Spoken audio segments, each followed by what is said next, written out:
Today, Pepper's Senior Dog Sanctuary, a very special place made just for dogs in their golden years. Medical Director Colleen Ferryman here with us with her furry friend. Is this KUSA? Yes. Oh my gosh, you are so cute. KUSA is dressed up as a taco today. Yes, she is. Perfect for Halloween. So we're going to talk about Woof-O-Ween. We're going to talk about the pawrade. So many amazing things that we can talk about. I want to first talk about dogs as they get older, because I know the Coco team, a lot of experience with dogs as they age, and they're a part of our family. We want to take care of them. Yeah.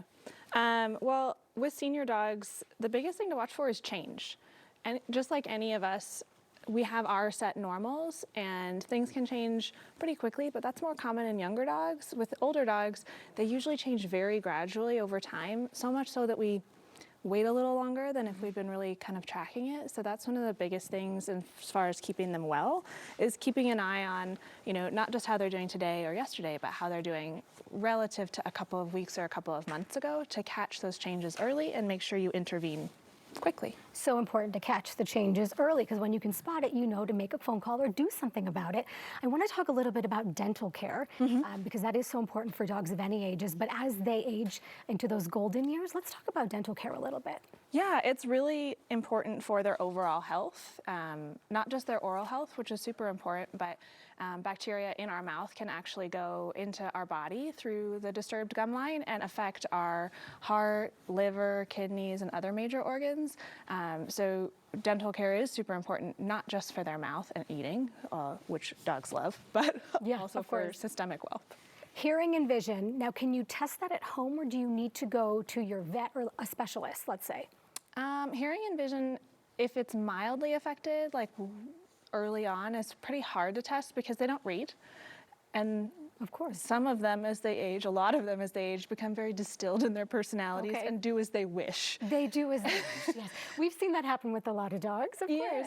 So hearing and vision is harder to test because it's reliant on their participation in the test until it's gone.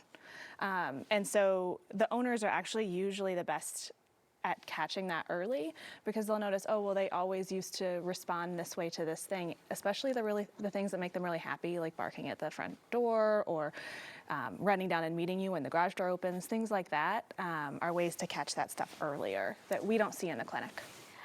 Those are just some great tips, Dr. Colleen. We have to talk about squirming KUSA. I'm just like, how cute are you in this costume? All ready for the Woof-O-Ween celebration, the pawrade. Yep. Tell us about these exciting events happening up for the festive season. Yeah, so this weekend, Saturday in Aspen Grove, our dogs will be there as the grand marshals of the parade. Oh, fun. And they were generous enough to ask us to be a part of it this year. It's dog and family fun for all ages. There's a bunch of different events and things to do. Get the costume out. Yeah. Make one yourself or go find one, borrow one, because you have to show up all ready. You got to show up all decked out. All decked out. Let's talk about safety on pet costumes real quick, because we want to make sure that our dogs, our pets, are comfortable during this season as well. Yeah, making sure that it's appropriate for the environment that they're in. So this one is adorable on her, but it is a little toasty. So if we were outside in hot weather, we probably wouldn't put this one on her just because it's nice and fluffy.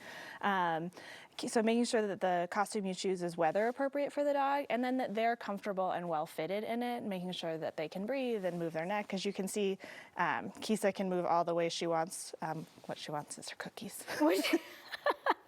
Don't they all? Yes. All right, I want to wrap up by talking about maybe 2 or 3 things that we can do right now to make our dogs, who are in their golden years, a little more comfortable.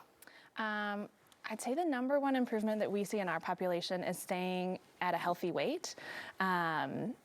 So that's the first thing, which kind of tied into that is keeping active. And I don't mean that your senior dog should be going for a run necessarily if they're not conditioned for that, but being able to walk up, down on uneven surfaces, not just on a nice paved surface, but getting that balance and mobility a little bit every day really helps them stay up and stay independent. Those are all such wonderful tips and things that we need to know, because sometimes we do forget. We think that they're as young as ever because they're moving around maybe and flapping around and having a good time. But Dr. Colleen, thank you so much for sharing these tips and everything about the Woof-O-Ween and the pawrade, some really fun things to look forward to as we head into the festive season. Thank you for having me. Thank you so much. All right, you have to dress up your Halloween best and support Pepper's Senior Dog Sanctuary, taking part in their Woof-O-Ween Dog Parade. It starts at 3:30 p.m. Aspen Grove in Littleton on Saturday. There will be activities, fun stuff, prizes, a howling good time, of course. You have to register in advance, so go ahead and do that today, psds.org.